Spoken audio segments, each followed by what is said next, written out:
Hi, everybody. Welcome back to the Energy RX. I am so excited to introduce you to this guest, Therese Tucker, because we all have something to learn from her today. Therese Tucker is a psychic medium, channel, and host of the Modern Mystic Soul podcast, which I highly recommend tuning into. And she's here to tell you something most people in her field won't. You don't need her. And I just love this messaging from her. What you need is to remember that you've been psychic since before you had words. Your gut feeling isn't a hunch, it's telepathy. And learning to trust it is the whole practice. Through her readings, coaching, spirit circles, and her book, Confidence is Magic, Therese guides people back to their higher self, their inner wisdom, the part of them that exists beyond the noise of the ego mind, the part that always knows. You can also find her on Timer for meditations and teachings. Therese, thank you so much for coming on today. I'm so excited to be on your show, Christine. Thank you so much for having me. Oh, I was so fortunate to be able to go on Therese's show and had such a fun conversation with her. I'm like, oh, she's a soul sister. You have to come on my show. Yay. Yeah. And I'm so excited to continue this conversation because what we're going to be talking about today is something that I think is going to shift a lot of people, shift them in their mindset first, and then hopefully shift their energy as well. So you're one of the only people in this field that I've heard say, you don't need me. And Yes. I love this because you're here to tell people this is natural. This is part of who you inherently are. I'd love if we could talk about how I know you've probably told the story a lot, but sort of give a Cliff Notes version of how you found yourself having this be your life's work. I feel that in terms of spirituality, I was pretty lucky. I did come from a religious upbringing, but I wasn't actually indoctrinated, if that makes sense. My coming into the world sort of disrupted the paradigm already. I wasn't a planned pregnancy, and I was born into a very Catholic family where getting pregnant before getting married was pretty taboo. So there was drama before I came onto the planet. Just my presence created drama, You're a and disruptor from the I from the was from the get go. Yep, I came in with quite yeah. I have a streak for drama, I guess you could say, from that point. But what happened is because of that, because of all the judgment, criticism, and blame that came to my mother for this situation, and like, for example, when guests would come over to her family's house, she had to put on an outside coat so to hide the pregnancy until they got married. I mean, it was a lot. So that obviously my mom was probably more on the edge of like out of this than in it, and that really sort of pushed her to the edge, causing her to question her own faith and sort of start exploring other paths. So I came into a space where there was a lot of sort of religious structure around me, but I wasn't directly indoctrinated by that, and so I didn't have a disrupted connection between my experience of God, source, energy. I got to have that relationship, and I got to maintain the framework I came in with. One moment that I can remember from very early childhood was we did go to church on Sundays. I don't remember how often we went. I was very young. I feel like I was 4 or 5 at the time. And I can't remember what was being said by the priest, but the gist of it was, God does love you, but he's really disappointed in you and mad at you, and you've fallen out of favor, and you have to earn God's love back. And I just remember going, that's not true. God loves us, just having that clear knowing. And that was wrong. What I was being told was wrong, and what I knew was right. And again, not punished for that, sent to the playground. So I got to spend a lot of those Sundays in the church playground with my aunts on the swings outside in the sunshine, where I felt like God was there. So again, it was so interesting how it kept sort of missing me, and it allowed me to maintain this natural connection with what I know to be source. And I've just always been able to really feel truth when it hits. When I hear the truth, it really resonates for me. And this is something that's true for all of us. We can all feel the resonance of something true and the dissonance of the false. We're not all trained to remember it. Oftentimes we are sort of given some form of indoctrination or dogma or something that we are to follow. That is the letter of the law, not what you're feeling in your body. And I just remember being in second grade, I was on the bus with someone and a little girl said, we're all brothers and sisters connected, meaning we're all brothers and sisters in God. And I just remember going, that's true. And I was so excited. I remember getting excited about it. And again, it wasn't coming from any kind of religious conversation. It was just two little kids speaking the truth. And it's those moments that stayed with me. And so because of that, because I had this fairly uninterrupted connection and it was established from the beginning, I got to maintain that same frequency the whole time with minimal input to it. I was able to maintain keeping those energy centers open and on and having my alignment. I remember when I was a little bit older, I'm about 15 or 16 at this point. I come home from school and my mom's listening to Marianne Williamson tape and she's talking about metaphysics and source energy and that fear is an illusion and just hearing those words. And I remember I stopped, I sat down on the couch and I listened to the whole tape and I was just like, I could feel the resonance in my body. And I was like, yes, this is describing what I've been feeling the whole time, but didn't have words to put to. And so I would take my mom's tapes and take them to my room and listen to them. I would draw and I would listen to these lectures Because um, on cassette. Yeah. So you had to flip it over halfway through. wind them if you wanted to listen Yeah. to something else. Oh, I love that. Yeah. So I just stayed with it. Now, when, just going through life, being a kid, there's a point in time, I would say, between high school and college where it kind of became background to me. I was obviously more focused on what am I going to do with my life? What am I here to create? But I went into the creative arts. I went into a conservatory acting program as to get my BFA in acting. And what I noticed about that was so much of the work that was being done there that I was told was training me for acting was actually reinforcing the ability to empathize, but also read people, read energy, understand a situation, learn how to be the observer. A lot of my work was go to places and observe people. And I didn't realize it was actually helping me strengthen those psychic muscles because it's really through the ability to relax and observe and you're reading the energy that you're seeing. Now, I thought I was doing this so that I could understand relationship dynamics and bring it to stage, but really it was also training me to do the work I do today. Don't you love the intelligence that works with us? And that there's this guiding hand that has this profound just wisdom. And you can look back on your life and situations and see the elegance of it. In the moment, you don't realize what it is. But hindsight is like, wow, that was amazing and so beautifully orchestrated. Oh my gosh, it if you had asked me before doing acting and before really getting into my spiritual work, how those two are connected, I couldn't tell you.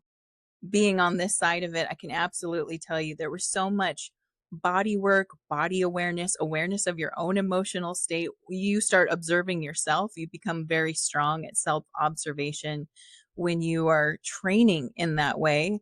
And that all naturally leads to there's sort of a sporadic healing that comes in because now you become aware of like where you're blocked, what you're holding, why you can't access certain emotional states, um, why it is hard for you to relax and expand when you're being observed by others. All of this like starts to become part of that awareness.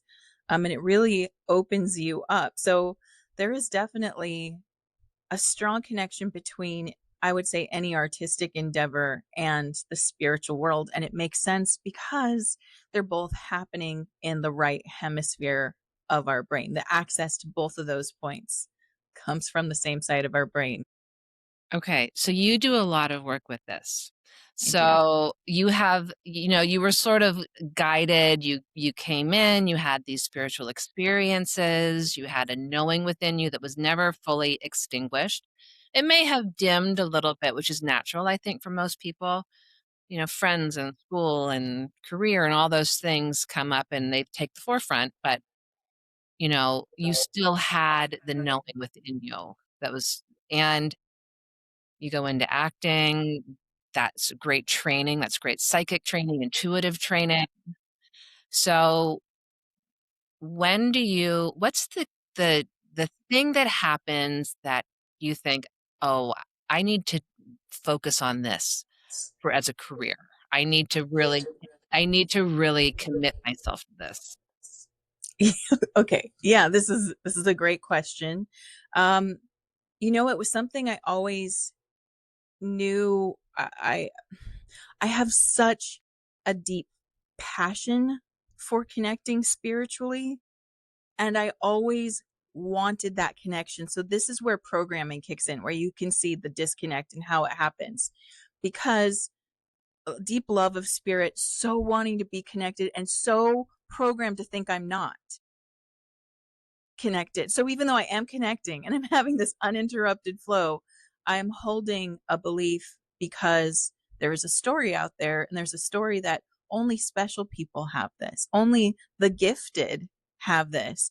Right? And somebody has to tell you you're gifted. This is my programming that's talking right now. Someone has to tell you you have this gift. It has to be acknowledged outside of you that you have this ability. If it is not acknowledged outside of this ability, what I was told is, what a great imagination you have. Yes. Yes. Right. And so I got to fully own my imagination. If you ask me, do I have a strong imagination? The little kid inside me goes, yeah, I totally do. Like, it owns that fully. But if you ask me, like, are you strongly intuitive? There's a wounded part there that's like, I don't, I want to be. I hope I am. I think I am. Let me prove to you that I am. Right. So there's this not enough sort of programming there. And that's where it leads me later to telling you have it. But I'll go back to what you said. So what was the moment? When did I reconnect, or when did I start owning this and realizing I need to bring it in? And I want to say that there was some big aha moment, but it wasn't. It was that wherever God put me, wherever the universe dropped me, people would come up and tell me intimate things about their life. I'm not asking, right? I'm working at a makeup counter and I'm like helping them conceal their under eye circles, and they're telling me their life story. Or I am running a local art gallery and people are coming in, doing once around to look at the paintings, coming and stopping and talk to me for an hour, telling me their entire life story. I've learned so much about people that I've just met, and there is this like intimate connection, and every single one of them was like, you said something I needed to hear. It was like I was supposed to be here to talk to you, all the time. That was the same message. It was like, I would be told that I was wise for my age. I would be told that what I said like made them think about something in a different way. And then what would start happening is, at the time, um, I would have my phone and I'd have the ringer on all the time, just in case, because I had a little one, just in case someone needed me. But I'd be in these deep conversations with people, and I'd get a ping on my phone when I said something resonant. My phone would go ping. And then it started to like, I'd notice it. And at first I was like, oh, that's weird. What a coincidence, right? But then more conversations would happen and the pings would happen. And I started acknowledging maybe that's the universe responding to, like, I delivered the message correctly and I got the ding for doing so. And it really was. And then the more I acknowledged it, the more the pings came. It started to become a joke that I'd be in the middle of a conversation with my husband. I'd say something resonant, my phone would go ping. And my husband would be like, fine, like look at the sky and be like, fine. I think you just said something that's really important for people listening. And you said the more that you acknowledged this thing was happening, the more the frequency increased. I think a lot of people are desperate for signs. Yes. They want something very tangible. They want something to physically happen around them in the world to show them, oh, someone, a loved one is connecting, or I'm having a synchronicity, or I see a certain animal or a butterfly, or I hear something. And the more you acknowledge it, and the more you like, for me, I think also having a little gratitude for it, like, "Oh, I Oh love yeah. it." Like, you have It's excitement around it, oh then yeah. it's like the universe knows you're playing with them, and it happens more and more and more. So, I think that's a really important thing, is just acknowledging and perhaps even having gratitude. I absolutely agree. And it is one of the things I know about spiritual guidance, whether it's your team, an angel, a loved one in spirit, whatever it is, they're looking for the path of least resistance to respond to you, to message you. And so they're not going to make you wait till you get into a deep trance and, align your chakras and connect with a higher power for you to get those messages. They're going to get it to you any way you are open to receiving it. So when we acknowledge it, it's like we open a channel and they're like, great, this is an easy way to say, hi, I'm here. I'm with you. Pay attention right now. Over time, the ping, um, morphed into the number 44. I started getting 44 all the time. And it wasn't like a number that I had chosen. In fact, I would say like the number that was more resonant for me when I was younger was 14, which is just like it feels random, but it was very resonant for me. But I started seeing 44 and I just would say, oh, that's you guys. Okay, hi. And that was it. And it was 44 everywhere. And now people who work with me on Insight Timer, we giggle all the time. The regulars know when they see the number 44. And like yesterday, we did a new moon in Cancer water vessel ritual, and 44 was showing up everywhere. And it's so prevalent now that the people joining me for class are like, Therese, did you see the 44? 44? And it's like, it's spreading because I acknowledge it so much. Yes. Anytime I see it, middle of class, if I see 44, I always stop and I say, that's my spirit team. I just want to say hi and tell them I love them. I love you. And then I keep going. Yeah, it can become quite comical because they'll really, they'll pull out all the stops and it'll be like 5 cars in a row driving by with license plates with 44s on them. And the people around me have become so conscientious of it just because I bring it up so much that my kids see it, my husband sees it, everybody calls it out now. And it's so beautiful because it's like it keeps expanding on me. And all I'm doing is acknowledging that there's a sign and that the universe is talking to me. And I make the assumption, well, I claim and I know that they're saying, I love you. And I always say, I love you back. Oh, that is beautiful, and so, not only are you affected by it, everyone around you is.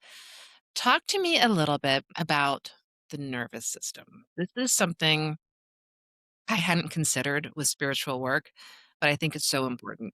Okay, so the nervous system, this is one that obviously it took a while for me to fully understand it, but I do recognize dysregulation. So at the same time that I was brought into this world with an uninterrupted spiritual connection, I was also born into dysregulation. So there was domestic abuse that was happening while my mom was pregnant with me, and then after um, that. And so at a very young age, already dysregulated, already high anxiety about situations, and the feeling of safety in my body has been something that I would say has been elusive over time. And that makes sense to me when I think about how here's this beautiful spiritual connection that's been consistent and nonstop, and we all have that, by the way. That's not exclusive to my own experience. But I was aware, and then at the same time so insecure about things because the sense of security or safety in the body was so intermittent. I couldn't quite trust that connection, and for a long time I didn't know what that was. um going to therapy and working on it, being told, you have a high level of anxiety. This also can distort into depression at times, so just be aware of that. And thinking that I had to work on it and sort of this mental level or working on it like that. So with a dysregulated nervous system, we tend to brace a lot. Our nervous system wants one thing, it wants safety. So if it feels safe, the body tends to regulate. We are in what's called a parasympathetic state, which is our rest and digest state. We're relaxed, we digest easily, things feel good. When we are dysregulated, we are most likely in a fight or flight state. So this is the fight, flee, freeze, fawn state. This is where we are protecting ourselves from something that doesn't feel safe. And oftentimes that can show up as some kind of bracing in the body. Tight hips are just one example of how your nervous system being dysregulated can show up. Higher levels of adrenaline. So people who are sort of having adrenal fatigue, high levels of cortisol, which is the stress hormone in the body. All of these can contribute to that dysregulation. So then we try to meditate on top of it, or we try to get into maybe where we are interested in connecting deeper spiritually, or opening up our intuitive abilities. And I would say that people who have a lot of anxiety or nervousness in the body also have high levels of empathy. They were trained through trauma, most likely, to be very alert of their environment and others and the micro shifts in other people. So I do meet a lot of people who are very sensitive, who are highly empathic, can feel the switch in a room in a second when someone goes from I'm okay to I'm not okay. They pick that up really easily. And that's a weird gift of trauma, is that we get this heightened sensitivity to the shifts of another person. But oftentimes that's paired with a dysregulated nervous system, which means I also don't feel safe. So I'm tracking you because I need to micro shift or micro adjust in my own way to protect myself. So we can do these meditative states and we can focus on our divine connection. But when we're in that protective mode, we are dysregulated. We are either going to fight something or run from something or freeze and hide from something. But when that's happening, we are not able to fully connect energetically. We're blocking ourselves, because what energy looks like, when my team shows me what an energy connection looks like, connecting to spirit, for example, is actually an expansion of your energy field. So we have a torsion field of energy around the body, a bioelectric magnetic field, just like the earth has one. And that field is it's fluid, it's flexible, but it has a set point that's normal. So I call this your local set point. It's your personal space bubble. And when you're in that space, the information that's floating around inside this bubble, or we could call it data, is all personal data. It's how am I feeling about right now? What's my body feeling like? What am I going to work on next? Who's important for me to pay attention to? What's the situation? It's all that data about what's going on for you in your personal life and those who are very close to you. That's why when we do have psychic hits, like telepathic moments, for example, I think of my husband and all of a sudden my husband texts me, love it when I'm thinking of coffee and he walks in with a coffee. That's one of those great moments. We all get those. And that's inside that local sphere. So the closer someone is to you, the more likely their energy is also connecting to your personal energy sphere. Okay. So when we're there, though, that's not the place that I am when I'm connecting with someone on the other side, or I'm expanding to channel or receive information about somebody else psychically. In order to do that, I actually need to expand that bubble of energy, and it's very flexible and able to expand, but it can only expand through relaxation, and we can only relax if we feel safe. which is why, I mean, all intuitives, we do all this work to create this feeling of like, I can expand, whatever that means to us.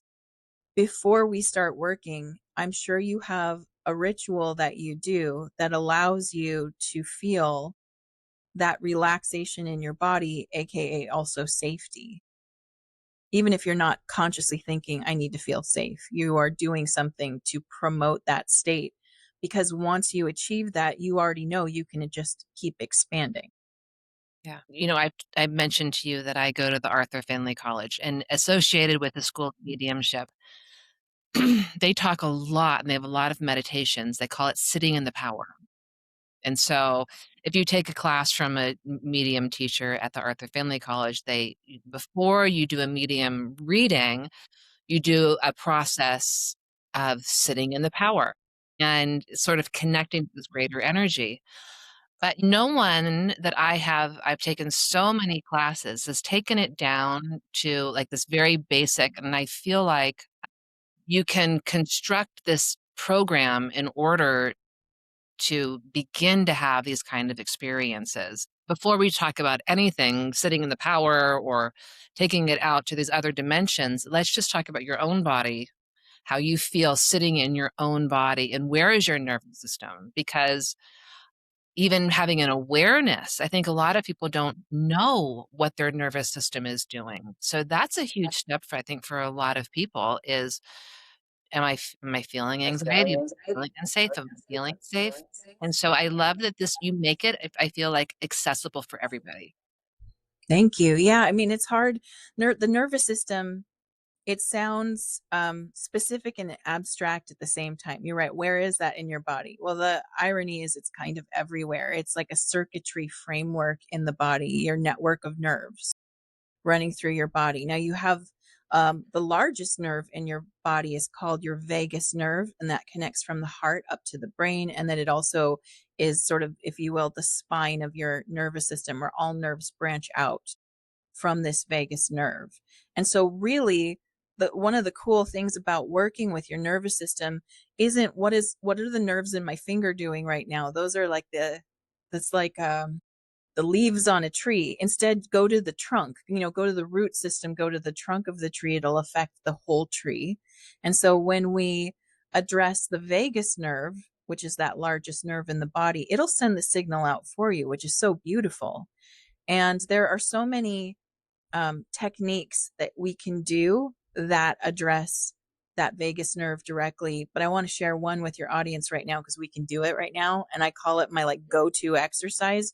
You can do it anywhere and you will create a nervous system reset for yourself. And so it's vagus nerve breathing. And it's a very simple technique. And I find that the minute I start feeling myself dysregulate, I start doing it. And now my kids do it. My husband does it because it's really effective. So this is what it is. We take a deep breath in through our nose.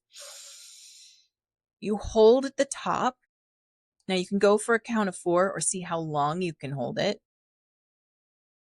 And then when you exhale, I want you to exhale through pursed lips like you're blowing through a straw all the way out. So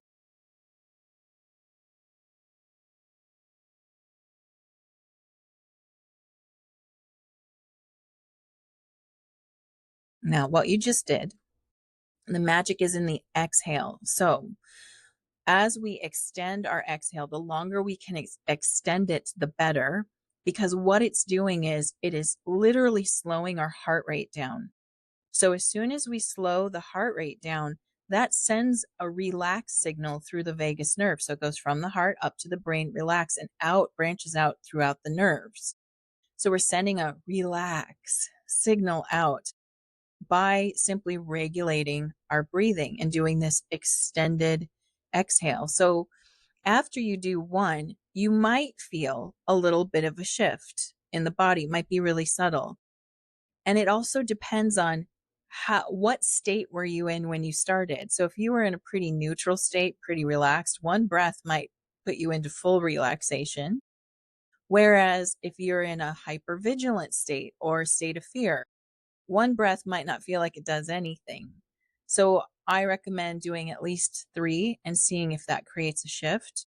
On my worst days I've needed 10, like when I'm really worked up and upset, it takes 10 breaths. On other days, I can do it in 3. Most people can shift at least. I usually have people rate their relaxation on a scale. And what I find is after 3 breaths, most people can shift from, if I'm at a 3, I can shift to a 4 and so on. Yeah, yeah.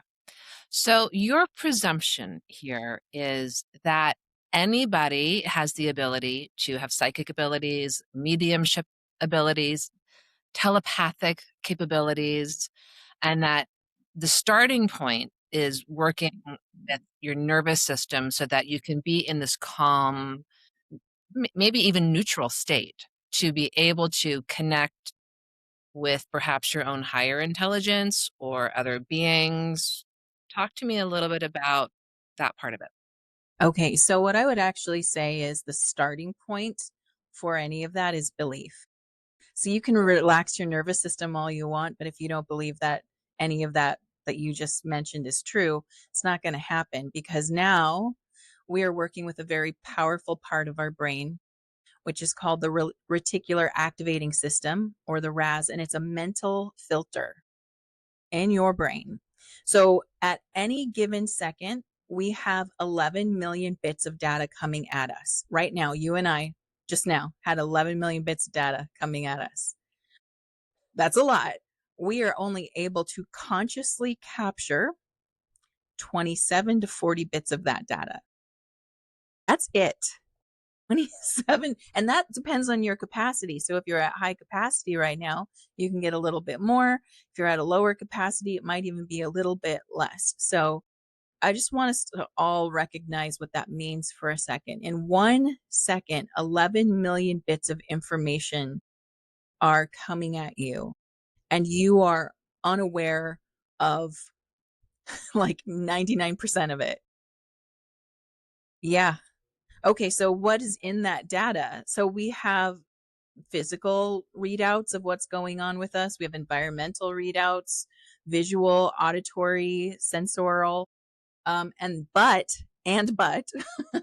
we also have like what else could be here? Because if you look around your space, if you feel and sense and smell and listen to your space, you probably still won't add up to 11 million bits. So my hypothesis around this, I don't know if anyone's proven this, is there's also other dimensional information coming through. I, I, I hypothesize this because if we look at something like schizophrenia, right? Schizophrenia, part of the issue there is their reticular activating system is not filtering out all the information, causing them to be disoriented and confused about what thread to follow. And so there's a lot of psychic information coming at you that you are bypassing consciously. Now, the cool thing about all of that data that's coming at you is it actually all gets collected by you. It just goes into your subconscious mind. So subconsciously, you've clocked it all. You've clocked, the paradigm shift or the dimensional timeline shift that may have just occurred while you were sitting here talking. You've clocked what's going on, in the like possible 8-mile radius around you. You're clocking information that you don't even know you're clocking. So we go back to the filter then.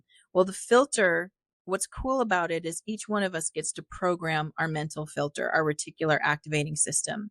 And what programs it are your beliefs, what you believe to be important, what you value to be important, what you're focusing on.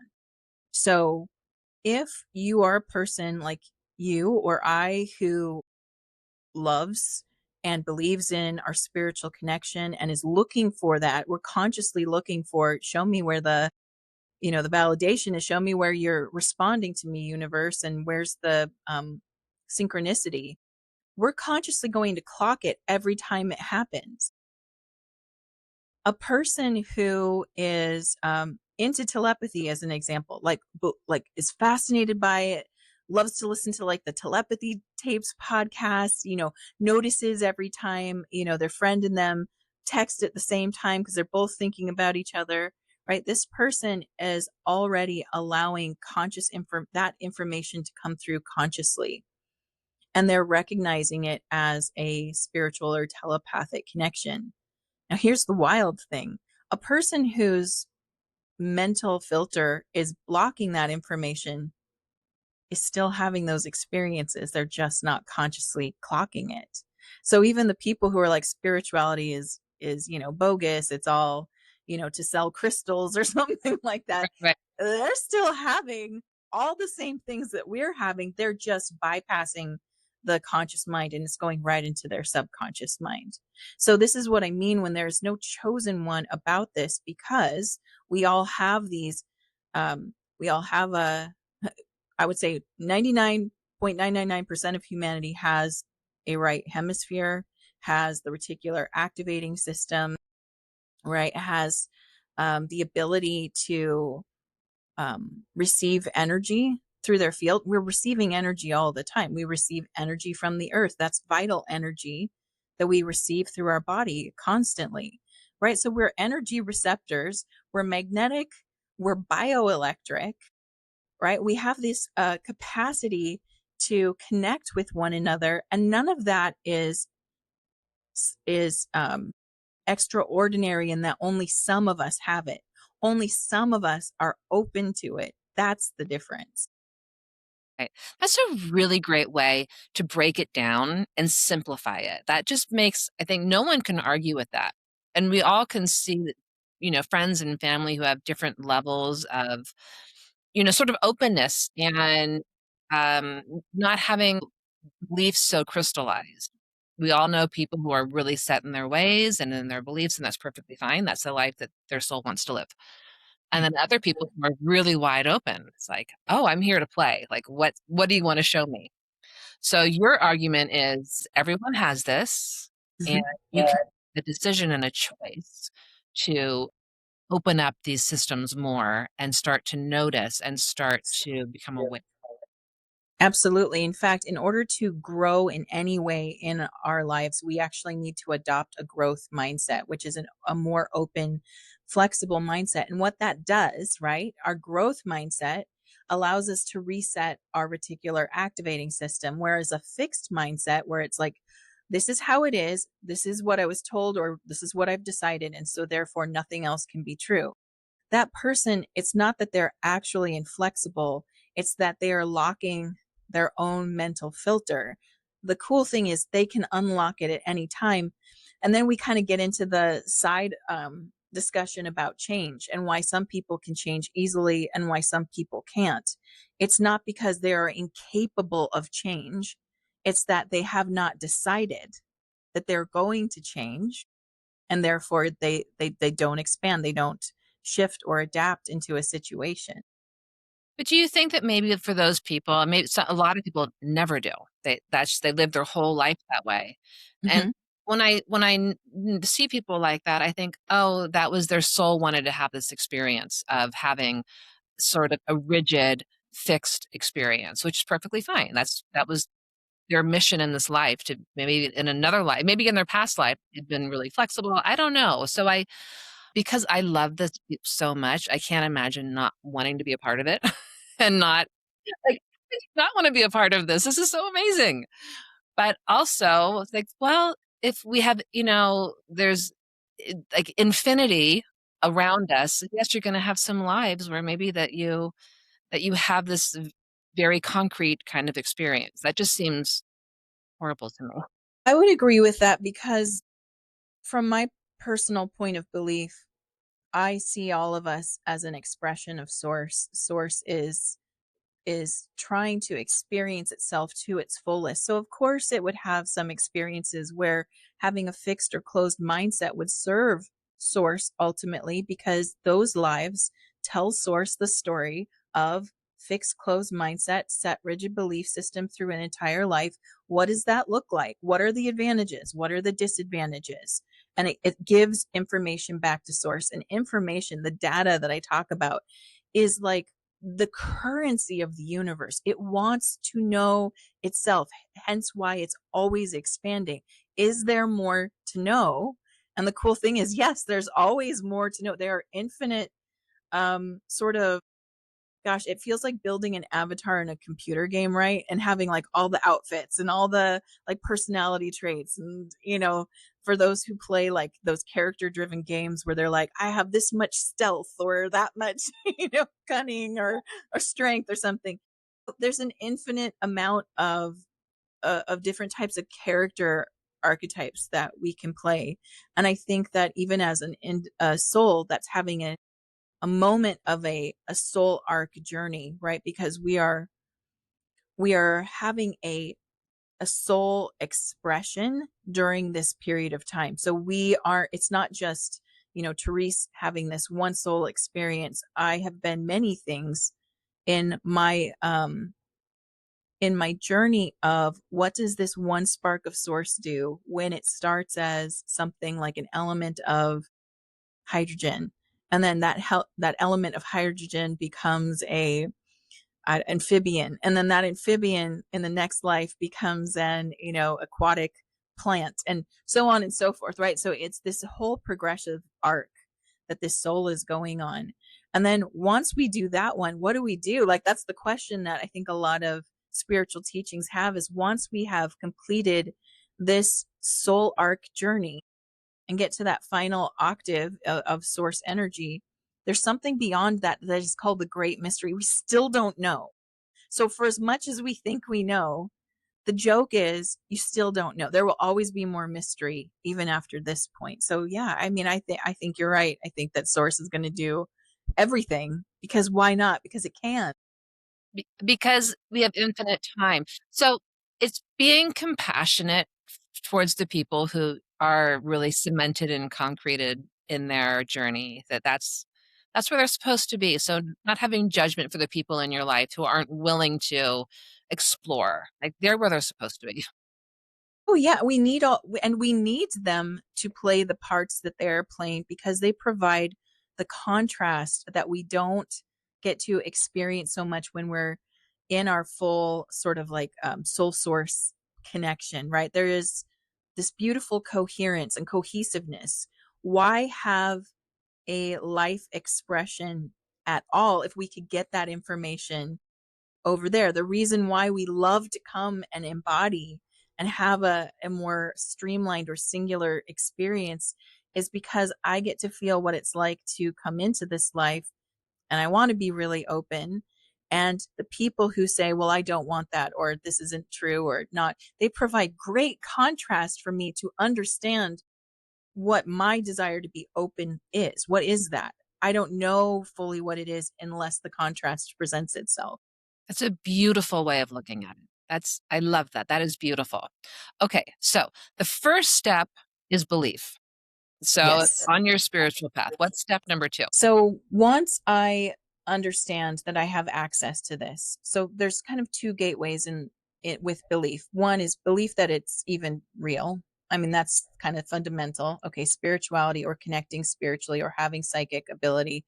I first need to come to a belief that that's real. And then the second kind of gateway there is I need to believe it's possible for me, which is, I feel like, a harder gateway for people because, again, like myself, that need for validation, approval, permission might be a blocker in the way. I'm waiting for permission from myself.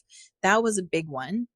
I wasn't, even to this day, not really given the validation from some people who are very close to me. Still doubt it. Okay. Even though I've done this work for years now, and I get to meet and hang out with people like you, I'm still not that in their eyes. And so it really does become a choice to trust yourself even when you are not going to get that validation or approval or permission from others. And really, I don't know how much that affects people who aren't putting themselves out there in a bigger way. Like, if you're doing it for yourself, you might not need to worry about that. This is for you, right? But understanding that these muscles of, and I call them muscles because it's just the easiest way to talk about it, but you have psychic muscles. Well, the next level is understanding how to access them, which for a long time this wasn't taught. What I love about the time period we live in is the access to information and the openness of those who understand it sharing that knowledge. And this is how we know we're coming out. We are moving into that golden age, because in a golden age, when we talk about a golden age of information, that is when all information is open and available to all. Nothing is hidden. So, in a golden age like ancient Egypt or the golden age of Atlantis, these were periods and points in time where everybody had access to this. It wasn't in a mystery school, it wasn't in a church or a priesthood or a following. It was open information. And then as we descend through the cycles and we move into like a dark age is when all information is hidden. Like very few people have access to it. And I'm not saying we necessarily started in a dark age, though they do say that Kali Yuga is that age, that we've come out of that recently. So we're in this beautiful time where this information will become more readily available to people and be easier and easier to access. And so I do believe generationally what we're going to see are people who are just turned on and stay on, because it's not hidden information. There's too many moms out here now who are like you and I, who are just open and on and like, confirming. Trust your gut. What does your gut say? Listen to your intuition, slow down and connect with your heart. Now, what do you get? We're doing that for each other more and more now. But what I see when I work with people on opening up their intuitive gifts is they're very earnest. They understand it and believe it. They're just accessing it from the wrong part of their brain. And this is where I get into sort of the science spirit part of it, because we need to understand that your different hemispheres serve different purposes. We are a left hemisphere dominant species. We are very productive. Productivity and doing is great, and it lives in our left hemisphere. And this is the side of our brain that is very analytical. It's strategic. It is investigative and problem solving. It's very structured, and it's past oriented. So all the information it has is from our past. In fact, my team says, think of it like a giant filing cabinet. Every experience, everything you learn is being stored in there moment by moment, but everything you're referencing is from your past experience or knowledge. Nothing new or unknown to you lives in that side of your brain. So what happens is when people go to practice, whether it's telepathy or it's clairvoyance or clairaudience or trying to connect with someone on a spiritual level, what I see them doing is really concentrating. They're narrowing their focus and they're like, trying to block out all the noise and hone in. And that is a very left hemisphere approach. And you can feel it as I say it to you. You're narrowing the channel as you focus in. So when I'm doing when I'm writing a paper or I'm trying to update my website, I do that. I tunnel vision to the website, I laser focus, and it helps me produce the outcome I'm looking for. That's very good. But when it comes to psychic information, remember I said your local sphere, that's where all the data, the information is in your body. When you narrow, that field gets tighter. You even start blocking out some of your own stuff. I don't want to think about what's for dinner while I'm trying to figure out how to write this, email to my subscriber lists. Like when my husband asked me that, I'm like, shh, like I'm trying to concentrate. Okay. So people, when they approach psychic work, often do it from that same productivity lens that's worked for them in other ways. And so what they end up doing is problem solving and guessing. And it just doesn't work. And so they see that their odds are low, right? They guess it right 1 out of 4 times. And then they immediately disqualify themselves and say, well, I don't have this, I'm not that. And they stop themselves because they don't understand that they just approached it wrong. So once we understand that we believe in it and that we accept that we can access it, then we need to look at, well, how am I approaching this? And of course, the nervous system, that this is step 3, I would say. First, you got to create safety in the body, because also when I'm unsafe, that channel narrows. and it'll close right up if I am in real fight or flight. All of my psychic ability will go offline. Everybody's does, for your protection, because you need to make some serious decisions. If you're running from a predator, you don't need to intuit how they feel. You need to get the hell out of there, right? Exactly. You need to find the exit. Where can you get to safety immediately? Exactly. So even your body does this by pulling the blood out of your extremities and into your center. So does your auric field around your body, snaps close to your body. It's also protecting you from psychic attack. Any form of attack you're being prevented from experiencing by going into that fight or flight state. So naturally, your psychic channel is going to close up.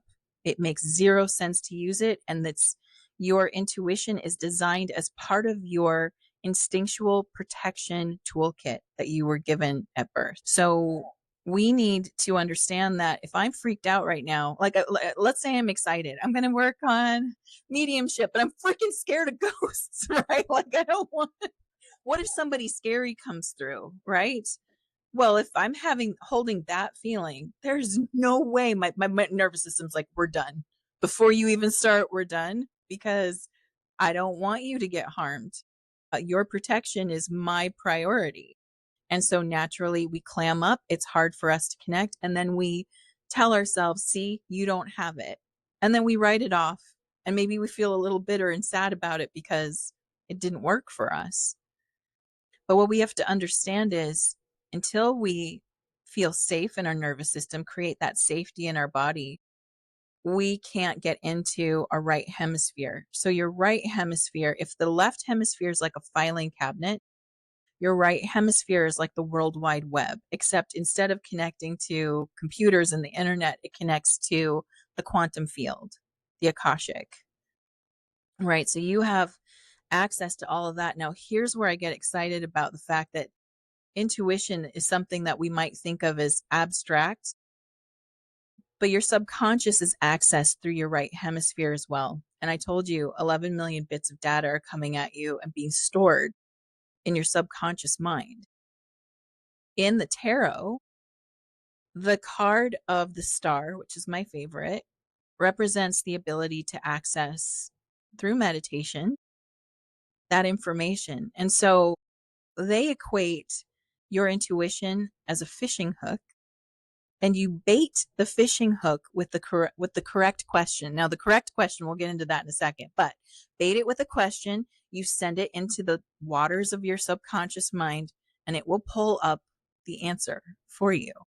That is what intuition is. That's what you're accessing.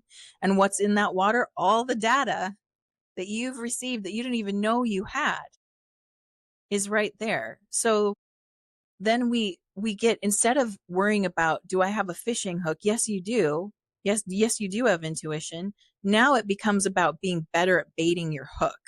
Oh, Different yeah. way to access it. So in order for us to start feeling that psychic ability, so getting like real psychic hits and not guesses, one, got to relax your nervous system, create safety in the body. So you do those exercises until you feel the body relax. When the body relaxes, so when our eyes are closed for 30 seconds and we start feeling that relaxation, we go into our alpha brainwave state, which is a relaxed brainwave state. And then that's like a password that opens up the right hemisphere. Now, from here, we can start getting the data we've been trying to get psychically in an incorrect way. Well, and you said everyone has a fishing hook. Everyone has the data too. We all are getting those, what, 11 million bits of Yes. data coming at us every second or minute or whatever it is. So we all have the data. We all have the fishing hooks. I love it. That's learning how to bait your hook to access Yes. the information. Yeah. So then it becomes about asking. So this is where it gets interesting. Are you familiar with Dolores Cannon and her work? Okay. So I have a funny story about her. I met her after she died. And it's a weird thing to say, but No, it's true. I believe you. I've had an Met her interesting after she experience too. Oh, So I want to hear yours. It's fascinating. So this is what mine starts with, a little bit of Therese being crabby, but I love Dolores and I consider her to be a spiritual like mentor. yes, I love it. So going back to my website, I'm trying to load YouTube videos to my website. This is back in 2016, 17, I think. She had passed in 2015. So I would go to my website, I'd put in the YouTube link, I'd see it show up on my back end, and then I'd go check my front end to make sure the video was active on my website. So on the back end, I see me. On the front end, I go, and there's this woman, this older lady sitting in a chair.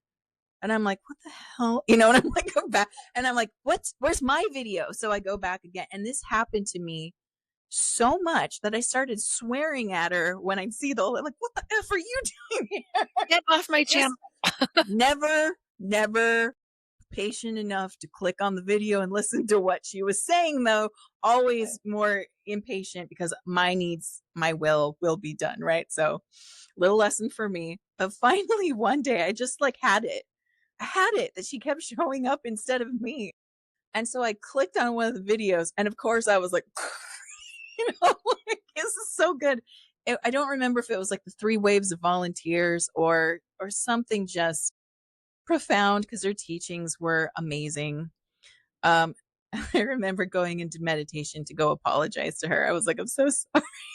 I learned a little bit about her, found out she passed, and I was like, I need to go apologize. So I went to apologize. She was very, very gracious about it. But she had talked to me about, so I would meditate and I would meet with her and chat with her. And she had taught me about asking smart questions. And she said, that is how you bait your hook, is through smart questions. And I'm like, okay, what are smart questions? And she had emphasized that oftentimes when something is happening in our life, we will say, why is this happening? That'll be the question we ask. That's not a smart question to ask, because all we can ever get back is validation that it is happening. It's not really, it is happening because it is happening. And that's a very circular question to ask. It doesn't lead you forward.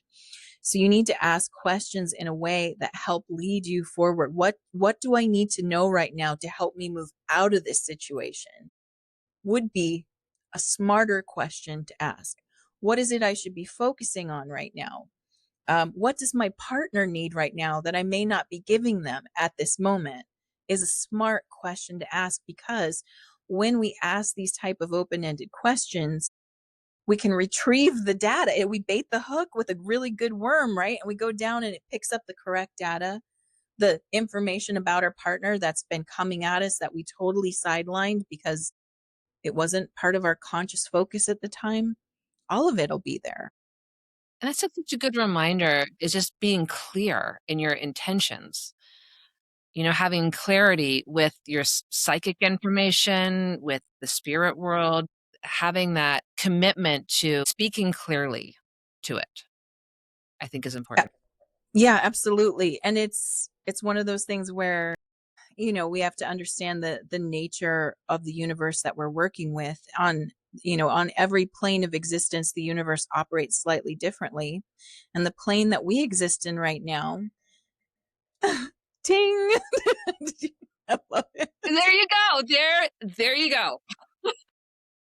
So what I was about to say is the plane we exist in right now acts like a mirror plane. So whatever we are putting into that mirror is what we're getting back. And oftentimes what we don't understand is it's the mirror reads the subtext, not necessarily the words you speak, but the subtext behind it.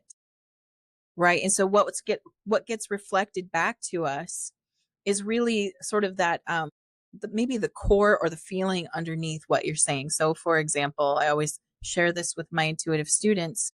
We want to try to do our best to let go of need and want when we're practicing receiving psychic information. Need and want feel like they're going to help us, but they actually repel the information away from us, because underneath need and want, the subtext is because I don't have. So if I were to stand in front of a mirror and say, I don't have intuitive ability, the mirror would say that back. You don't have intuitive ability. And that's it. And I'd be like, yeah, I know, I need it. Can you give it to me? I don't have it. And it would just repeat it back over and over. So we're revalidating that. So When we are working on retrieval of information or allowing the data to come to us, we need to understand that want and need are repelling energies. They push. And they're also, when we grab energetically, I'm reaching out to get it, we push as we grab. Does that make sense? We're like reaching and pushing away. So we have to learn how to allow the information to come to us. And it comes to us the fastest when we can get into a state of detachment, when we don't need it. And we don't even care if we get it. Don't care if I'm right. I have had more accurate psychic readings when I didn't care. And it's really hard for me to not care. When someone comes to me and wants my help or assistance, I care very much. And so getting into that state where I'm like, I already have it is basically the mantra I use. I already have this. I don't have to go get it. It comes to me. And that's when we turn on our magnetic ability, because when we say into the mirror, I have it, the mirror says you have it. I think this is also one of the reasons why it's hard to read for your family and do work with your own family. It's very hard to disconnect and just be wide open and not have an investment in what the information coming back is. So So hard. it's very hard. And so I don't really try because I don't with myself fully trust the information that I'm getting when it's someone very close to me and I obviously have a really high investment in what the outcome is. Like I do I would be agree. attached to the outcome. I would agree. Yeah. So the people in your inner circle is almost like reading for yourself. And don't and I think all of us, no matter who we are or how much work we do, our ego definitely wants to protect us, and it wants certain information to come through. Um, and again, that's, I think, a protective instinctual survival mechanism kicking in. It's not, I wouldn't put blame on that. That's just good self-awareness to know, look, I'm too close to this. I think that's why in medicine, correct me if I'm wrong, doctors are not allowed to operate on their own family, I believe. Yeah, if there was someone who came into an ER and there was an ER doctor working, he would not be able to do surgery on his family member because they're just too emotional about it. That's right. And having that emotion and that need acts as a repellent. It gets in the way of being able to receive accurately what that person needs. Yeah, and that's tough. It's tough because I know that there are a lot of people who are highly intuitive and they have struggles in their own life. And I know people are like, well, why don't you just, intuit that? It's like, because I'm too close to it. It's too important to me. I'm too emotionally connected to it to read it clearly. Because again, I think the attachment piece is so key, is just you're wide open. You have no attachment to what the outcome is.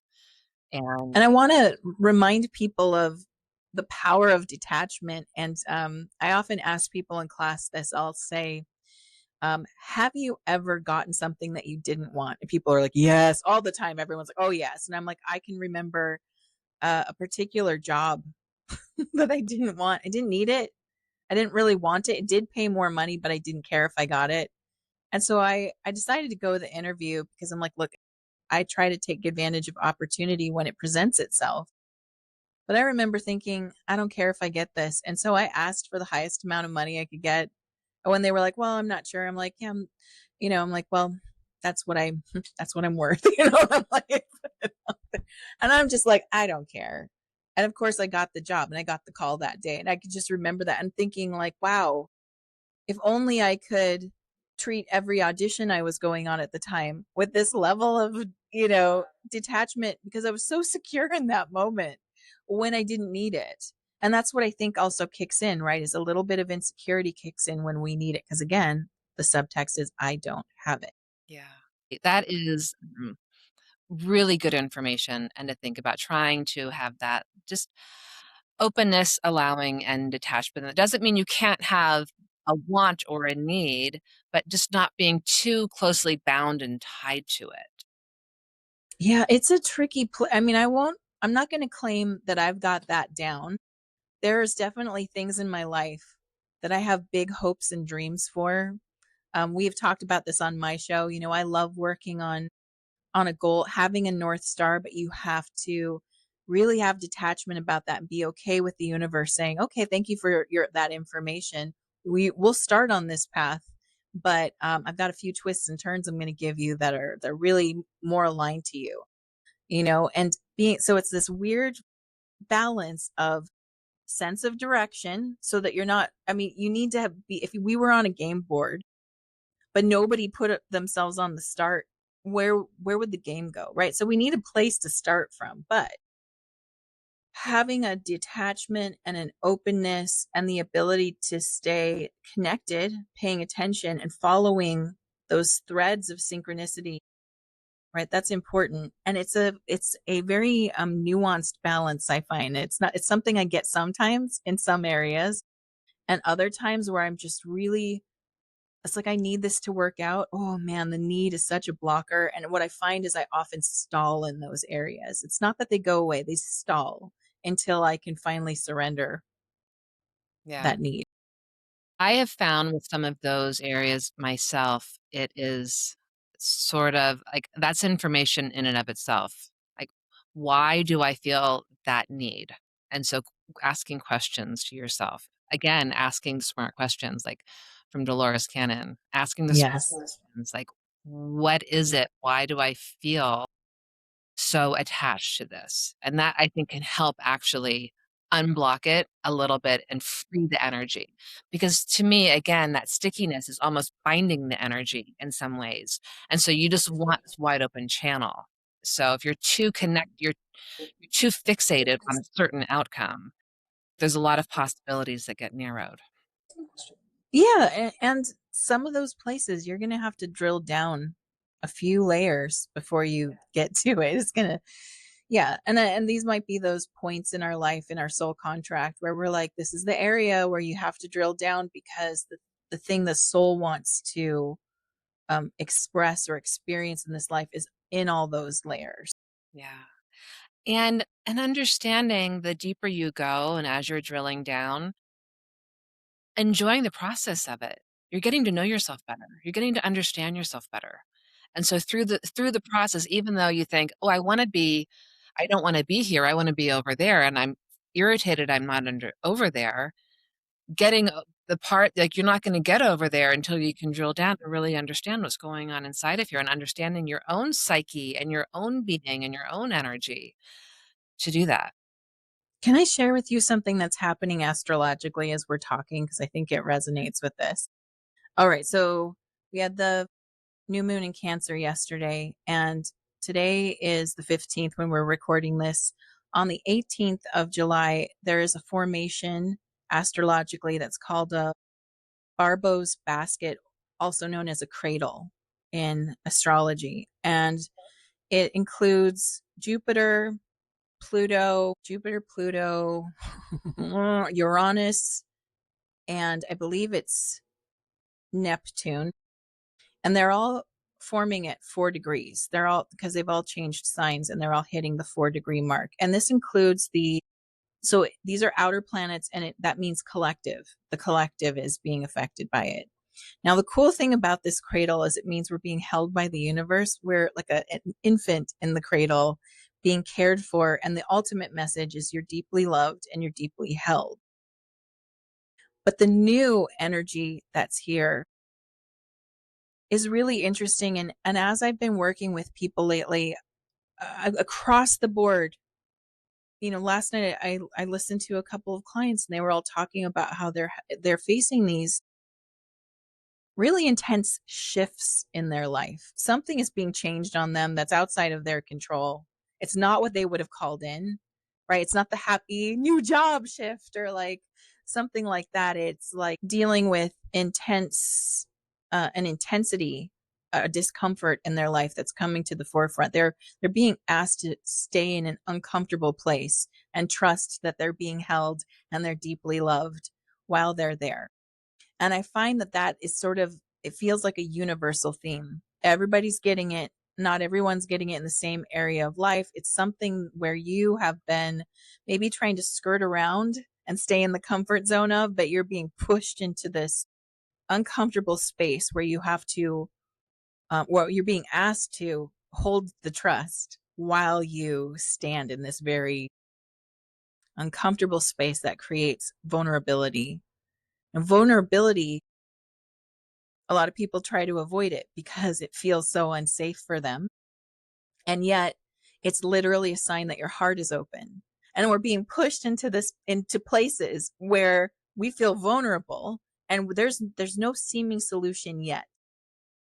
And yet if you're uncomfortable right now, I want to give you kudos, because that discomfort is a signal that I feel vulnerable, and that vulnerability is a signal that my heart is open to something.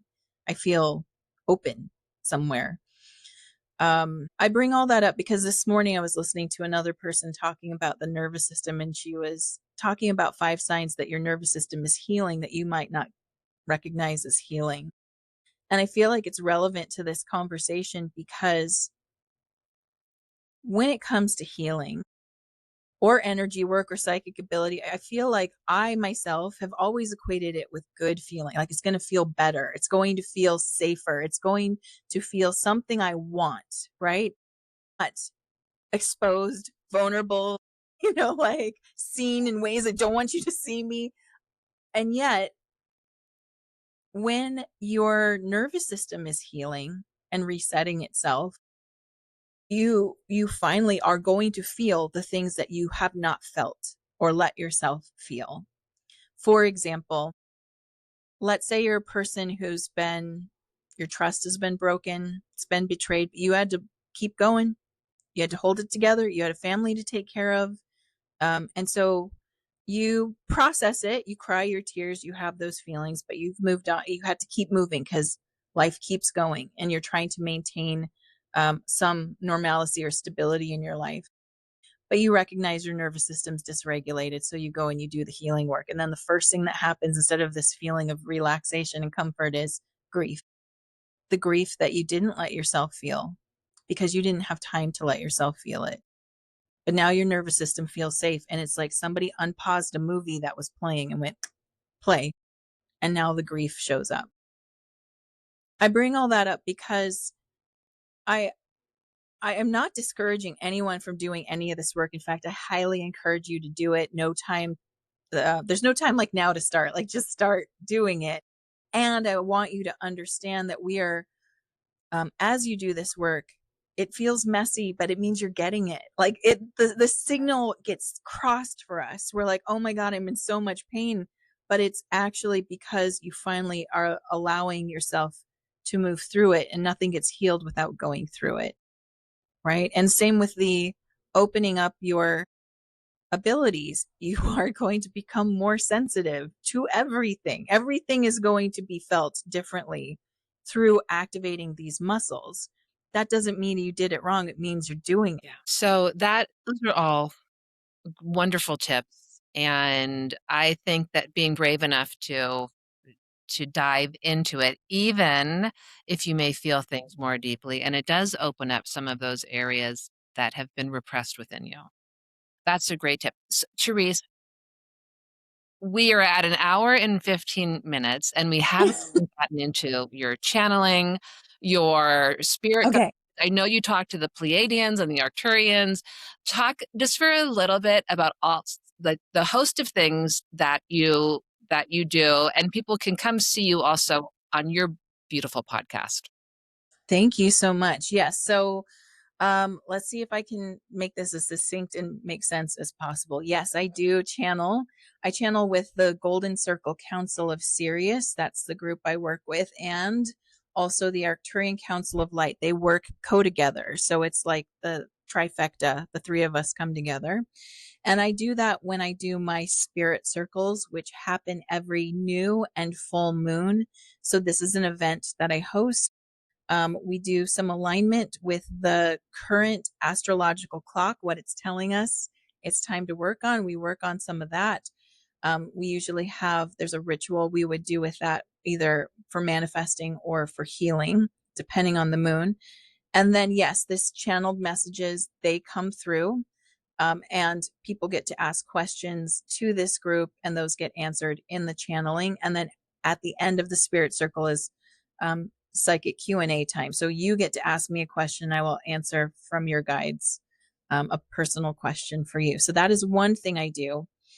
I'm also teaching people through telepathy as our telepathy practice on Insight Timer. I actually teach a lot of live classes on the Insight Timer app. Those are fun because it is free to join.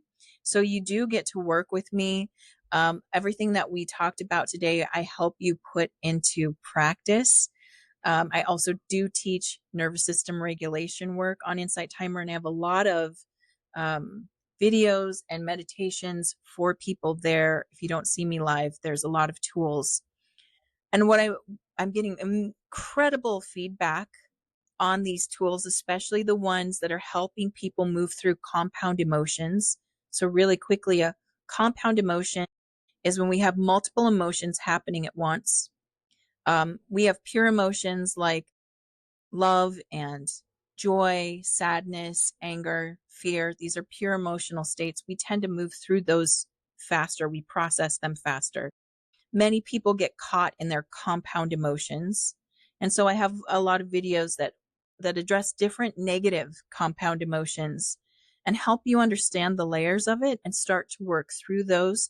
So if you're holding on to resentment as an example, that's 6 different emotions at least together as one, which is why people stay in resentment for so long. So these different tools help people work through that. And that's part of a course I'm creating called The Rewire. And then, of course, there's my podcast, Modern Mystic Soul. And you can also book private readings with me. I have a lot of different ways to do that. If you go to my website, blythestarlight.com, you can see all my services and find my podcast, find my on-demand readings, find my Insight Timer link and all that good stuff there. So many offerings. And I also love that there's ways for everyone to work with you. You can go to Insight Timer and there's free classes there, or you can do a one-on-one session or the circle. So many beautiful ways. I will link everything in the show notes for. And I've got to ask this question. Your name is Therese Tucker, but your website is Blythe Starlight. So, Yes. so explain that just a little bit. I know, it's because so many people think I'm Blythe Starlight, and it Yes. all happened unintentionally, well, divinely orchestrated. And so I think I am Blythe Starlight technically as well, but it wasn't a name I intended to be called. I have a metaphysical jewelry shop on Etsy, and I was trying to come up with a unique name, and I love Starlight. I love it, anything that sparkles and twinkles is sort of my thing.